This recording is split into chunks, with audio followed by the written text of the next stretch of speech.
Hi friends, అందరూ బాగున్నారా? అయితే ఈ షార్ట్ ఏంటంటే, అయితే మా విలేజ్ సైడ్ ఒక అమ్మవారి టెంపుల్ ఉంటుందన్నమాట. శుక్రవారం దేవుడు అమ్మవారి టెంపుల్ ఉంటుందన్నమాట. చాలా ఫేమస్ అమ్మవారి టెంపుల్. మేము ఎప్పుడు వెళ్తుంటాం. సో అక్కడ అయితే ఎవ్రీడే అందరు వెళ్తారు భక్తులు. సో ఒక అతను వెళ్ళాడంట, అక్కడికి వెళ్ళారంట చాలామంది భక్తులు. సో అక్కడ ఎప్పుడూ నాగుపాము తిరుగుతుంది, అక్కడ పుట్టల నుంచి వస్తుందని అది ఎప్పుడు చెప్తా ఉంటారు అందరూ, కానీ ఎవరు చూడలేదు ఇంతవరకు. సో ఒక అతను వెళ్ళేసరికి అక్కడ మంచిగా అమ్మవారి గుడి లోపలికి వెళ్ళడానికి ట్రై చేసిందంట. సో చూడండి ఎంత పెద్దగా ఉందో.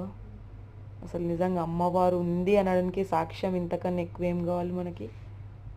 నిజంగా ఎంత పెద్దగా ఉంది చూడండి. అది లోపలికి వెళ్ళడానికి ట్రై చేస్తుంది చూడండి. Thank you for watching this video friends. మీకు కూడా చూపిద్దామని ఈ షార్ట్ తీసుకొచ్చాను.